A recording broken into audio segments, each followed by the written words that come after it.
ایک ابو جال کو لے لیں، دماغ میں شک تھا، حالانکہ حضور میں کوئی شک نہیں۔ ایک دن آ کے کہنے لگا کہ بتائیے میری مٹھی میں کیا ہے؟ تو نبی پاک صلی اللہ تعالی علیہ وسلم نے فرمایا اگر میں نے بتا دیا، کہنے لگا اگر آپ نے بتا دیا تو میں کلمہ پڑھ لوں گا۔ حضور نے فرمایا میں نے بتا دینا ہے پر تو نے کوئی نہیں پڑھنا، میں بتا دینا ہے۔ کہ بتائیے، تو حضور نے فرمایا چل سودا کر لیتے ہیں، اگر جو تیری مٹھی میں ہے وہی بتا دے پھر تیرا کیا خیال ہے؟ تو نبی پاک صلی اللہ تعالی علیہ وسلم نے کہا کیا بھائی ابو جہل کی مٹھی میں؟ تو اس کی مٹھی میں کنکر تھے، کنکروں نے کلمہ پڑھنا شروع کر دیا۔ جب کنکروں نے کلمہ پڑھا، پتھر تھے وہ، انہوں نے کلمہ پڑھا، ابو جہل نے وہ کنکر زمین پہ پھینکے، کہنے لگا اوہو تیرا جادو تو پتھروں پہاڑوں پہ بھی چلتا ہے۔ اب جملہ کہنے لگا ہوں سمجھ لینا، ابو جہل گوشت کا آدمی تھا، کنکر پتھر تھے، پتھر کلمہ پڑھ گئے۔ گوشت پوشت کا آدمی تھا پر کلمہ، کیونکہ یہاں کیا تھا؟ شک، اس نے آگے نہیں بڑھنے دی۔ گوشت پوشت کا شخص ہو کے پتھروں سے آگے نکل نبی پاک صلی اللہ علیہ وسلم کی خدمت میں آیا۔ بلکہ وہ جو یہودی والی روایت ہے اس کے پس منظر میں بھی بعض محدثین نے لکھا ہے، اس کو بھی اسی نے بھیجا، کہنے لگا جاؤ نبی پاک سے جا کے کہو اگر وہ درخت آپ کا کلمہ پڑھے تو میں بھی پڑھ لوں گا۔ درخت، اب درخت ہوتے تو جاندار ہیں پر کلمے تو کوئی نہیں نہ پڑھتے۔ درخت سے بھی تو انسانوں سے کلمہ پڑھنے کی بات، اگر درخت پڑھے تو میں پڑھ لوں گا۔ نبی پاک صلی اللہ علیہ وسلم دور بیٹھے تھے، درخت دور تھا، اور امام سیوطی علیہ رحمہ نے لکھا ہے درخت بھی کیکر کا تھا۔ نبی پاک صلی اللہ علیہ وسلم نے فرمایا اس یہودی سے کہ تو جا کے درخت کو کہہ کہ تجھے نبی پاک بلاتے ہیں۔ فرمایا میں گیا تو پھر تم نے کہنا جادو کر کے بلایا ہے۔ احتیاط بھی کی، ہر چیز آنکھوں کے سامنے رکھی، تو جا کے کہہ کہ تجھے بلاتے ہیں۔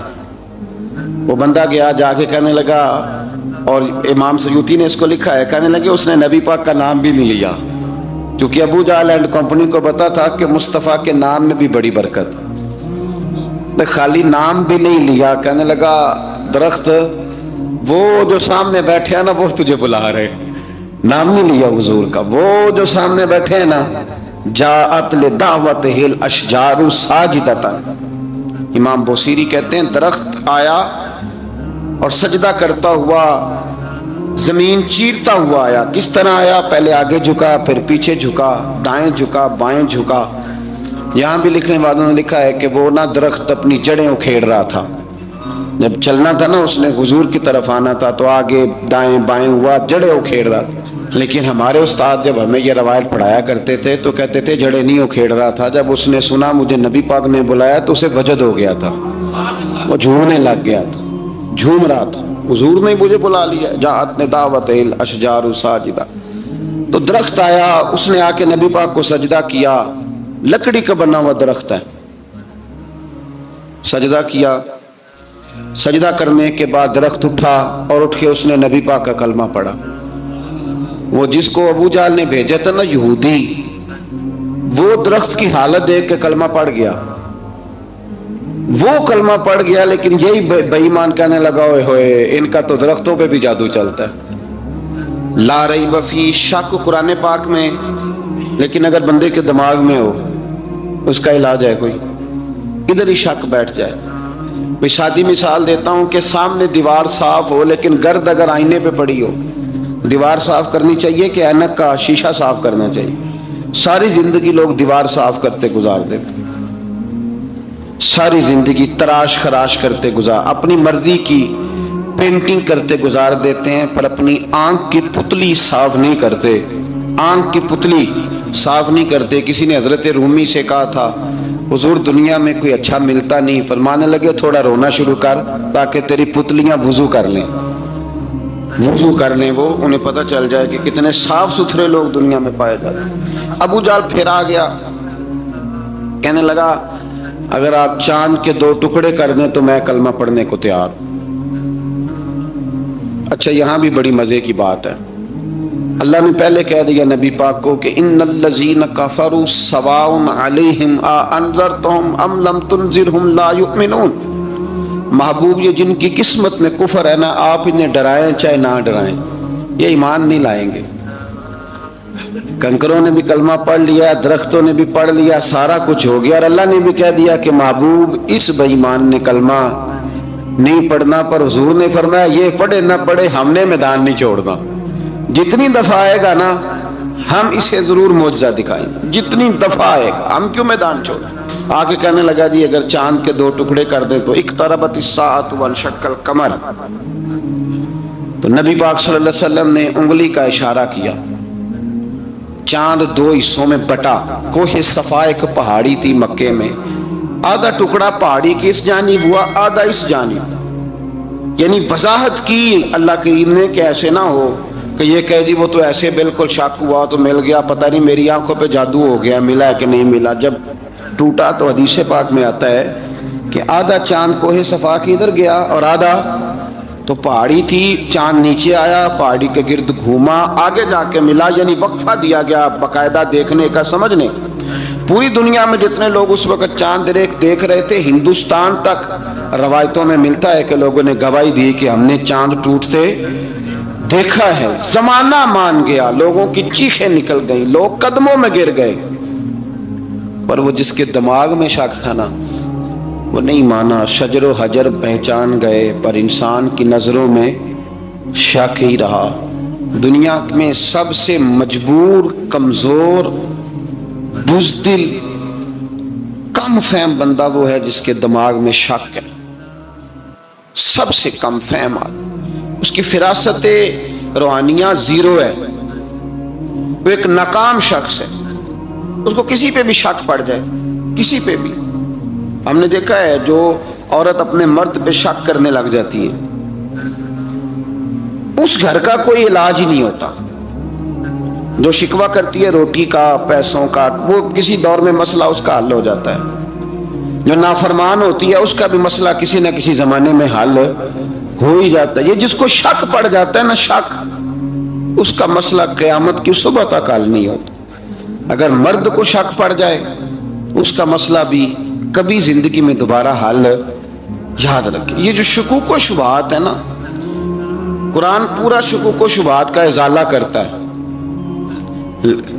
काफिर के सवाल का जवाब देता है, मुनाफिक के सवाल का जवाब देता है। कुरान मजीद हर एक की तसल्ली कराता है, लेकिन शुरू में बता दिया कि ला रईब फी, शक वाली गुंजाइश इसमें। लोग आज तक शक कर रहे हैं कि अल्लाह का कलाम है कि नहीं, आज तक लोग कहें। तो मेरे भाई, शुकूक वाली जिंदगी कमजोर होती है। शुकूक वाली, अक्लमंद लोगों की जिंदगी कमजोर जिंदगी है। सहाबा कराम अमल वाले लोग थे, वो बहसों में उलझे रहते तो अमल ना कर पाते। हमारे यहाँ ना बहस होती है जिस मसले का कोई ताल्लुक ही नहीं, उलझनों से निकल आए। अमल का रास्ता, बहस जो होती है ये अमल का रास्ता रोकती है। अक्लमंद ना बने, फर्मा बरदार बने। मेरे भाई, शुकूक व शुबहात वाली जो लाइफ है, लेकिन ना अंबिया किराम अलैहिस्सलाम के बारे में शुकूक व शुबहात हैं, औलिया उज़्ज़ाम के बारे में। अब एक नया शक पैदा हो गया है कि फैज़ मिलता है कि नहीं मिलता। हमने फलाने वली को देखा नहीं, सारी जिंदगी उसका नाम लिया, फैज़ मिलेगा कि नहीं। गौस पाक को देखा नहीं, सारी जिंदगी कादरी कहलाया, फैज़ मिलेगा कि नहीं। ख्वाजा अजमेर को देखा नहीं, चिश्ती कहलाए, फैज़ मिला कि नहीं। साबर पिया को देखा नहीं, साबरी कहलाए, फैज़ मिला कि नहीं। ओ खुदा के बंदे, फैज़ वो चीज़ है जो नज़र नहीं आती पर महसूस सबसे ज़्यादा होती है। मिले तो हज़रत अवैस करनी भी नहीं थे नबी पाक से, वो भी नहीं मिले थे, मुलाकात तो उनकी भी नहीं हुई थी। क्या कहोगे, मुलाकात नहीं हुई, लेकिन फ्यूज़ो बरक़ात का ये आलम है कि मेरे महबूब ने फरमाया वो दुआ करेगा तो अल्लाह मेरी उम्मत की बख्शिश फरमाएगा।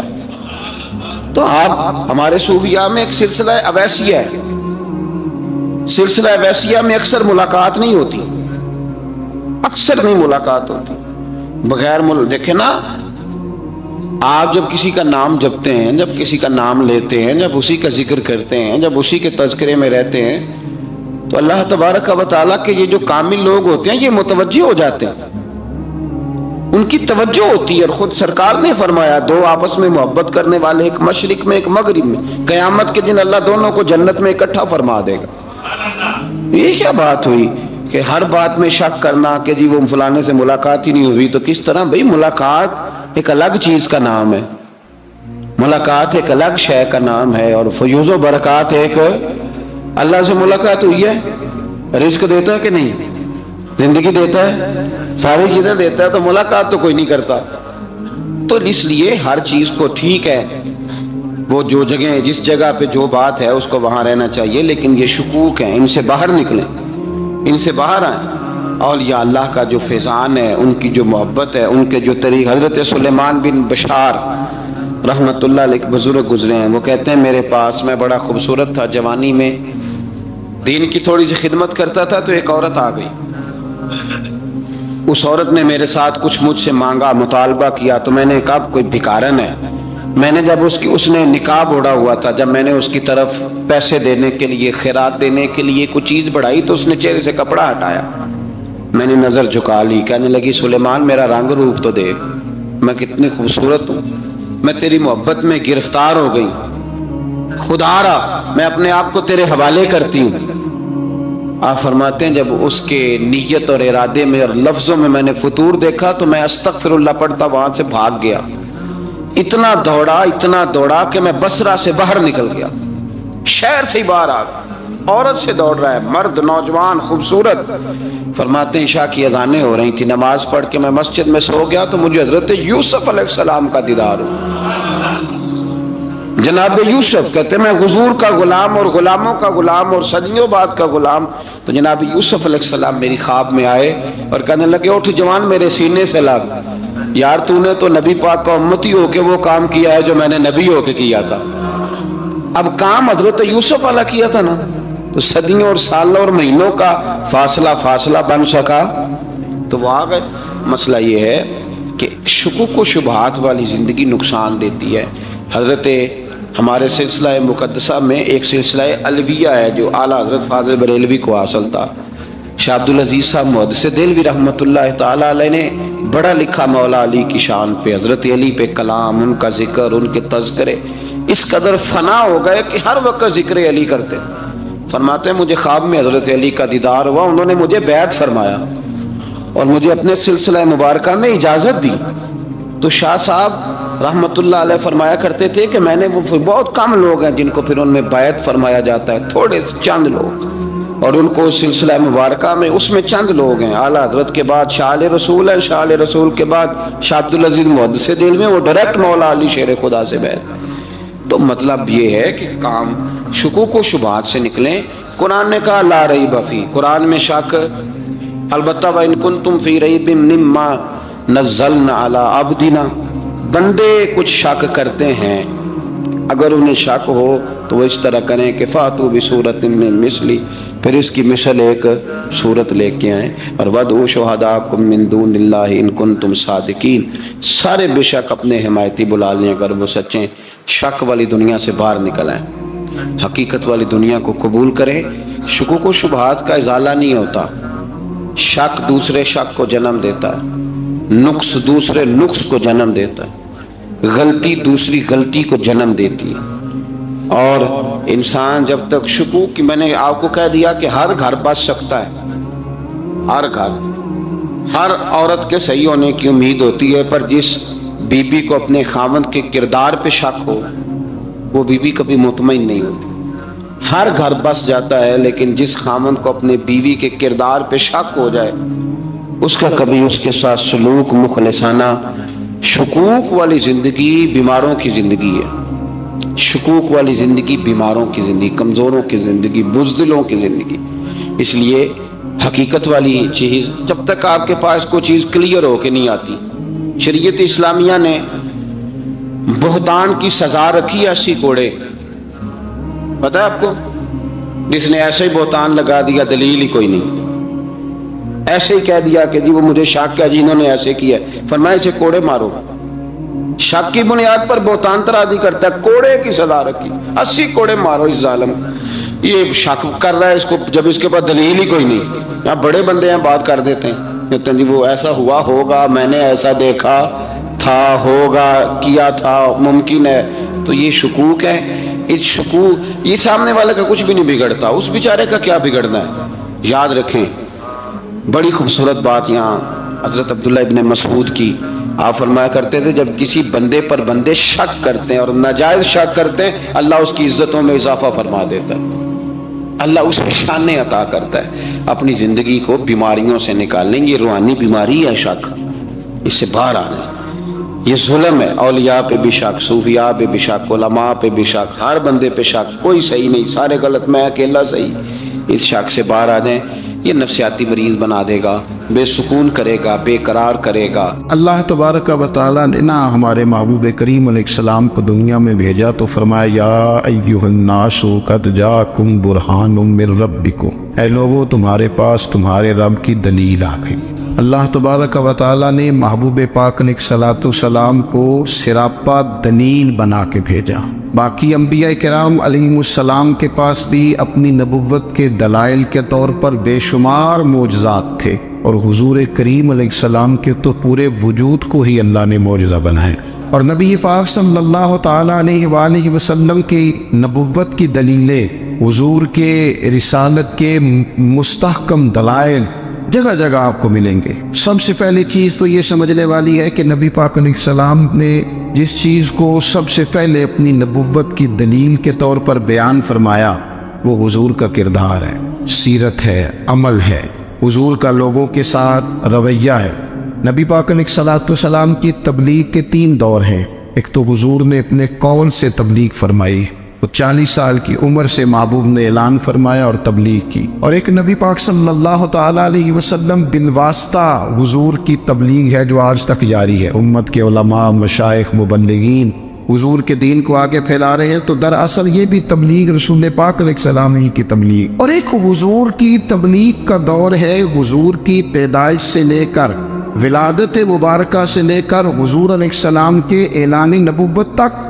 اس دوران نبی پاک نے جو تبلیغ فرمائی ہے وہ اپنے کردار سے فرمائی. عرب کا وہ معاشرہ جو بڑا میلا کچیلا گدلا ہو چکا تھا، جس کے اندر سراسر مادہ پرستی کا زور تھا، جس کے اندر لوگ انسانوں کی خرید و فروخت کرتے تھے، جس کے اندر بیٹیوں کو زندہ دفن کر دیتے تھے، جس کے اندر جو آدمی جتنا زیادہ مضبوط ہوتا تھا اتنا زیادہ لٹیرا بن جاتا تھا، اس معاشرے کے اندر رسول کریم علیہ السلام نے 40 سال گزارے.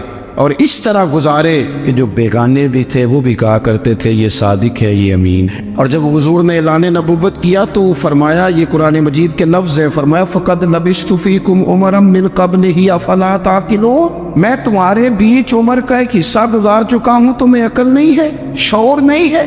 نبی کریم علیہ السلام نے اپنے کردار کو، اپنے عمل کو اپنی نبوت کی دلیل کے طور پر بیان فرمایا. وہ تو حضرت حلیمہ بھی فرماتی ہیں نا، جب نبی کریم علیہ السلام کو اپنے گھر لے گئی تو میرا اپنا بچہ بھی دودھ پیتا تھا، 2 میرے بیٹے ہو گئے، ایک میری یہ نسبی اولاد اور حضور میری رضائی اولاد. تو کہتی ہے جب میں کریم محبوب علیہ السلام کو اپنے سینے سے لگاتی تھی تو حضور میرے ایک پستان سے دودھ پیتے تھے اور دوسرا اپنے بھائی کے لیے چھوڑ دیا کرتے. یہاں سے رسول کریم علیہ السلام نے کردار کے ذریعے تبلیغ اور پھر اعلان نبوت سے پہلے ایک تنظیم عرب کے جوانوں پر، عرب کے سرداروں پر مشتمل بنائی گئی، جس میں نبی کریم علیہ السلام نے بڑا حصہ لیا سرکار نے، اور بڑے اہم لوگوں کو شعور حضور نے عطا فرمائے. وہ اس جماعت کا فیصلہ تھا کہ ہم سارے جوان، سارے بڑے لوگ ملیں گے. یہ حضور کے اعلان نبوت سے پہلے کی بات ہے. ہم بڑے لوگ ملیں گے، کسی بڑے کو کسی چھوٹے پر ظلم نہیں کرنے دیں گے، کسی آدمی کو کسی غریب کا حق نہیں کھانے دیں گے. حضور علیہ السلام نے نا اپنی کردار سے، اپنے عمل سے،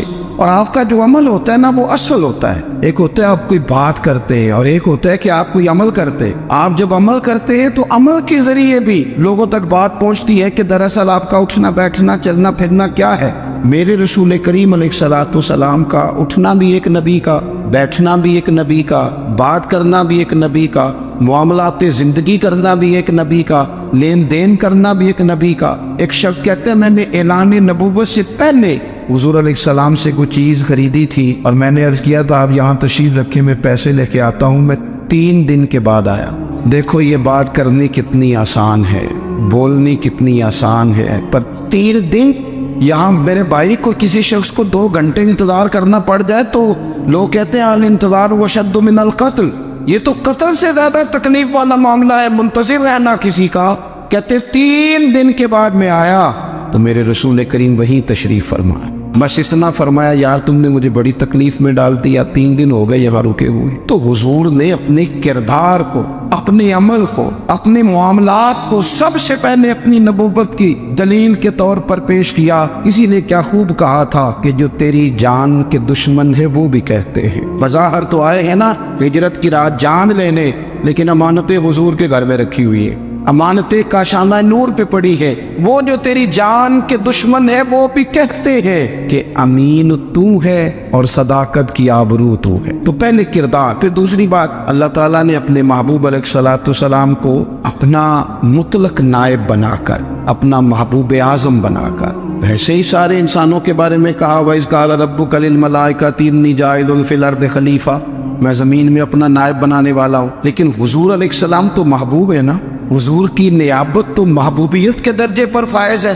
तो रसूल पाक को रब करीम ने इस तरह का बना के भेजा कि हज़रत अब्दुल्ला इब्न रवाहा रज़ियल्लाहु ताला अन्हु बयान फरमाते हैं कि अगर हुजूर कोई मौजज़ा न भी दिखाते, नबी करीम अलैहिस्सलाम से कोई एजाज लोग न भी देखते, तो महबूब का तो चेहरा ही इस तरह का था, लोगों ने देखते जाना था और कलमा पढ़ते जाना था। लेकिन बावजूद इसके मेरे रसूल पाक का एजाज ये है, कमाल ये है कि हुजूर कभी इशारा कर दे तो चांद 2 टुकड़े हो जाए, कभी दुआ मांग दें तो डूबा हुआ सूरज वापस आ जाए, कभी महबूब गुजरने लगे तो पत्थर आप पर सलाम पड़े, कभी हुजूर पहाड़ पर चढ़ जाए तो पहाड़ वज्द में आकर झूमने लगे, महबूब का कभी नमाज पढ़ाते इरादा बन जाए तो अल्लाह ताला किबले का रुख ही तब्दील फरमा दे। क्या खूबसूरत सोच है और क्या नजरिया देते हैं बरेली के इमाम। फरमाते इजाबत का जोड़ा, इनायत का सेहरा, दुल्हन बन के निकली दुआए मोहम्मद, और इजाबत में झुक कर गले से लगाया, बड़ी नाज से जब दुआए मोहम्मद। देखो खुदा की रजा चाहते हैं, दो आलम खुदा चाहता है रजाए मोहम्मद सल्लल्लाहु ताला अलैहि वसल्लम। और एक मकाम पे फरमाते हैं, नाइबे दस्ते कुदरत पे लाखों सलाम, नाइबे दस्ते कुदरत पे लाखों सलाम। तो अल्लाह ताला ने नबी पाक सल्लल्लाहु अलैहि वसल्लम को जो एजाज। फिर एक और बात, हुजूर उम्मी है, दुनिया में आकर महबूब ने किसी से पढ़ा ही नहीं। मेरे महबूब ने जितना पढ़ा है रब करीम से ही पढ़ा है। अर्रहमान वल्लमल कुरान खलकल इंसान, रहमान ने कुरान सिखाया फिर इंसान बनाया। अल्लाह तबारक व तआला की बारगाह करम से हुजूर ने लिया। रसूल करीम उम्मी है, ये भी हुजूर की नबुव्वत पर एक बड़ी दलील। देखो, एक होता है कोई आदमी बचपन से ही किसी चीज से शगफ रखे और जब उसकी उम्र बड़ी हो जाए तो कहते हैं इसका तजर्बा बड़ा हो गया। ये पहले कुछ शेर कहता था, कोई अदबी जुमला कहता था, तो अब इसकी ये काम करते करते उम्र बड़ी हो गई है तो रसूख हासिल हो गया। 40 साल की उम्र मुबारक तक नबी करीम ने एक शेर भी नहीं कहा। हुजूर अलैहिस्सलातु वस्सलाम ने कभी कोई ऐसी बात, वैसे तो हुजूर की हर बात हिकमत वाली, लेकिन जिसको अरब के लोग अपने लहजे में शायरी या अपने लहजे में अदब कहते थे, वो हुजूर ने बयान नहीं फरमाया। लेकिन जब 40 साल की उम्र में ऐलान नबुव्वत किया तो फिर बड़े बड़े फसीह व बलीग, बड़े बड़े सियाने तुफैल बिन अमर कहते हैं कि उस शख्स को भी मैंने देखा जिसे बड़ा नाज था अपनी फसाहत और बलागत पर, और जब वो हुजूर के पास आया और उसने आके कुछ बातें की तो महबूब खामोशी से सुनते रहे, और जब वो चुप कर गया तो मेरे करीम ने सिर्फ सूरह फातिहा पढ़ी। कभी उठता था, कभी बैठता था, कभी गौर करता था, कभी दाएं जाता था, कभी बाएं जाता था। फिर कहने लगा बताओ ना कलाम किसका है। फरमाया उस रब का, उस रब का, उस रब का जिसका मैं रसूल बन के आया हूँ। नबी करीम सल्लल्लाहु ताला अलैहि वसल्लम उम्मी है, लेकिन हुजूर ने कायनात के राजों से पर्दे हटा दिए। नबी करीम ने जीने के सलीके बता दिए। हुजूर ने हर शख्स को उसके मकसद हयात से आगाह कर दिया। नबी करीम अलैहिस्सलाम ने वो फलसफा हयात बयान किया कि लोगों को सिर्फ जीने में मजा नहीं आया, मरने में भी मजा आने लगा। लोग आगे बढ़ बढ़ के जाने पेश करने लगे, अपनी औलादें कुर्बान कर, जो फलसफियों से खुल न सका और नुक्ता बरों से हल न हुआ, वो राज एक तैबा वाले ने बतला दिया चंद इशारों में। महबूब करीम उम्मी है, लेकिन हुजूर ने इस तरह दुनिया को सिखाया, इस तरह दुनिया को पढ़ाया, इस तरह हुजूर ने इल्म के चिराग और दीप रोशन किए कि क़यामत तक जिसे रोशनी मिलेगी ना, उसे सिर्फ दरवाज़ा मुस्तफ़ा से मिलेगी, उसे रसूल करीम अलैहिस्सलाम के तरे दौलत से मिले। कुछ लोगों ने कहा कि अपने पास से आयात बना के लाते, अपने घर में बैठ के दावे कर लेना तो कोई मुश्किल काम नहीं ना होता, सारे लोग ही कर लेते। बल्कि वो हमारे एक बुजुर्ग कहा करते थे, ख्याली पुलाव पकाइए कि वो कदे भी काट ना पाइए, क्योंकि कौन सा पैसों का डालना है, वो ज्यादा डाले हम और ज्यादा डाले। बहुत सारे लोग हैं आज भी, कुछ लिबरल हैं बेचारे, कुछ दीन बेजार तबका है, वो कहते हैं जनाब हमें तो जदीद बातें बताएं, हमें तो नए उसलूब के मुताबिक लेके चले, हमें तो ओ भाई सुन, मेरे नबी पाक अलैहिस्सलाम ने फरमाया मेरा कुरान कभी पुराना नहीं हो, इसे पढ़ के देख, इसकी जिद्दत का हुस्न देख, ये तो खिला हुआ बाग है। तो एक दफा इसके करीब आएगा तो खुशबू मिलेगी, दूसरी दफा आएगा तो उससे ज्यादा ताजी मिलेगी, एक दफा फल खाएगा तो मजेदार होगा, दूसरा खाएगा हो सकता है शक्ल मिलती जुलती हो लेकिन जायका बड़ा निराला होगा। तो आ तो सही ना। जब कुछ लोगों ने कहा ये खुद से बना के आयात लाते हैं तो फरमाया भाई कुन तुम फी रईबिन मिम्मा नज़्ज़लना अला अब्दिना फातू बिसूरतिन, अगर तुम्हें कोई शक है इसमें जो हमने अपने बंदा खास में नाजिल किया है तो तुम भी इस जैसी एक आयत बना के लाओ। और चलो चैलेंज खुला दे दिया, फरमा वदउ शुहदाअकुम मिन दूनिल्लाह, अल्लाह और अल्लाह वालों को छोड़ दो, तफसीरी तर्जुमा अर्ज कर रहा हूँ, यानी सहाबा को छोड़ दो, हुजूर के मानने वालों को छोड़ दो, बाकी सारी दुनिया के काफिर इकट्ठे हो जाओ, एक आयत बस कुरान जैसी लेके आओ, एक आयत लेके आओ, इन कुंतुम सादिकीन, अगर तुम सच्चे हो। जवानों सुनो, कहा एक आयत, और ये चैलेंज आज तक कुरान मजीद का मौजूद है, आज तक। व इन कुंतुम फी रैबिन मिम्मा नज़्ज़लना अला अब्दिना फातू बिसूरतिन मिन मिस्ली, तुम कुरान के मुकाबले की एक सूरत लेके आओ और सारे हिमायती इकट्ठे कर लो अपने। इन कुंतुम सादिकीन, अगर तुम सच्चे हो। जवाब तो उधर से आना था ना, लेकिन कायनात के रब ने जवाब भी खुद दिया, फरमाया फ़इन लम तफ़अलू वलन तफ़अलू, अगर तुम ना ला सके, और फरमाया तुम ला सकते भी नहीं, न खंजर उठेगा न तलवार तुमसे, ये बाजू मेरे आजमाए हुए, वलन तफ़अलू, तुम ला भी नहीं सकते, फत्तकुन्नार अल्लती वक़ूदुहा अन्नास वल हिजारा, फिर उस आग से डर जाओ जिसका ईंधन आदमी और पत्थर है। उइद्दत लिल काफिरीन, बनाई काफिरों के लिए, मोमिनों के लिए तो रब ने जन्नत बनाई है। उइद्दत लिल काफिरीन, ये दोज़ख अल्लाह ने किन के लिए बनाई है? उइद्दत लिल काफिरीन, कहते हैं काफिर के लिए बनाया। तो अल्लाह तबारक व तआला ने मेरे रसूल पाक सल्लल्लाहु तआला अलैहि वसल्लम को वो किताब अता फरमाई, और फिर हुजूर की फसाहत व बलागत, मारिफत। देखो, एक होता है घंटों बातें करना, एक होता है कई वालियम पर मुश्तमिल, कई जिल्दों पर मुश्तमिल कुतुब का लिखना, और एक होता है किसी बंदे का एक बात करना और सामने वाले की तबीयत को इतना जगा देना कि अगली बात फौरन ही उसकी समझ में आ जाए। और हुजूर ना किसी की अना को नहीं जगाते। हम बाज़-औक़ात किसी से खिताब करते हैं, बात करते हैं, तो सामने वाले की अना को जगा देते हैं, ठेस पहुंचाते हैं, वो कहता चल कर तगड़ा हो जा, मैं भी आया। हुजूर अना नहीं जगाते थे, मेरे नबी पाक ज़मीर जगाते थे, ताकि वो शख्स फैज़ हासिल कर सके, उसे कुछ मिले। नबी करीम का जो अंदाज़ तकल्लुम है वो इस तरह का होता था कि इंसान खुद ब खुद खिल उठता था कि मतलब ये बात होने क्या लगी है, मतलब हुजूर क्या फरमाने लगे। नबी करीम सल्लल्लाहु तआला अलैहि वसल्लम, एक दिन महबूब करीम ने सहाबा के दिए हुजूर की फसाहत और बलागत देखे, फरमाया महबूब ने, कितना नादान है वो शख्स जो अपने माँ बाप को गाली दे। खली हो गई लोगों की आंखें, कान खड़े हो गए कि या रसूलल्लाह, कौन ऐसा बदबख्त है जो माँ बाप को गाली देगा। अब जब सवालात ज़हनी सतह पर पूरी तौर पर उभर गए ना, तो अब रसूल करीम ने बात समझाई। ये है फसाहत व बलागत, तेरे आगे है यूं दबे नचे फुसहा अरब के बड़े बड़े, कोई जान मुंह में जुबान नहीं बल्कि जिस्म में जान नहीं। या रसूल अल्लाह, कौन ऐसा नालायक है जो माँ बाप को गाली दे। अब जब ज़हनी सतह यहाँ तक उभर आई तो अब हुजूर ने समझाया, और मैं जब तुम किसी के माँ बाप को गाली दोगे ना, तो वो भी तो जवाब में तुम्हारे माँ बाप को देगा ना। तो फिर नफ्स ही ये तुमने खुद जुल्म किया है अपने माँ बाप। क्यों तुमने ऐसा लहजा इख्तियार किया कि जिससे सामने वाले की अना जाग जाए और तुम्हारे मुकाबले में आकर के खड़ा हो जाए? क्यों तुमने इस तरह के अंदाज इख्तियार किए कि जिससे सामने वाला भी सारे पंजे खड़े करके बाहर निकल आया कि आ जाओ फिर मैं भी मैदान में हाजिर हूँ। रसूल करीम की फसाहत बलागत देखे ना, हुजूर 2-4 जुमलों में सारी बात समझा जाते हैं। एक हदीस से पाक अगर हमारी समझ में आ जाए, एक रवायत, नबी पाक सल्लल्लाहु तआला अलैहि वसल्लम ने फरमाया, खूबसूरत मुसलमान वो है जो बेमकसद बातों को छोड़ दे। लो, इससे पूरी जिंदगी सजाई जा सकती है एक जुमले से। कोई लंबी चौड़ी बातों में जाने की जरूरत नहीं। कहा खूबसूरत मुसलमान ये है जो बेमकसद बातों को छोड़ दे, लायानी बातों को। क्या कहते हैं हमारे देहात के लोग, जेड़े पिंड जाना नहीं ओदा राह पूछने दी। लेकिन आजकल लोग बाज आंदे, यानी जिस बात का बिल्कुल ताल्लुक नहीं ना, वो बात भी करते जाते, जिसका शोभा ही नहीं। کوئی بھی چھلانگ لگا لگا کے اس میں آ جاتا ہے. ہم اپنا وقت ضائع کرتے ہیں, اپنی صلاحیتیں ضائع کرتے ہیں, اپنا نقصان کرتے ہیں. ہم اپنا کام صحیح کر کے نہیں کرتے اور دوسری ساری دنیا کو ٹھیک کرنا چاہتے ہیں. وہ بھائی آپ جس جگہ جس شعبے سے تعلق رکھتے ہیں آپ اپنے معاملات میں مضبوطی پیدا کریں. حضور نے اپنی فصاحت کے ساتھ, بلاغت کے ساتھ لوگوں کو قائل کیا, اور قرآن مجید کی تاثیر کا یہ اثر میرے کریم رسول نے دکھایا کہ رات کو جب حضور بیٹھ کے قرآن پاک پڑھتے تھے نا, جب یاسین والے نبی خود یاسین کی تلاوت کریں, جب طٰہٰ والے محبوب خود طٰہٰ کی تلاوت کریں, غور کرو نا, جب مدثر والے محبوب خود ان جملوں کو ادا کریں, یعنی جن کی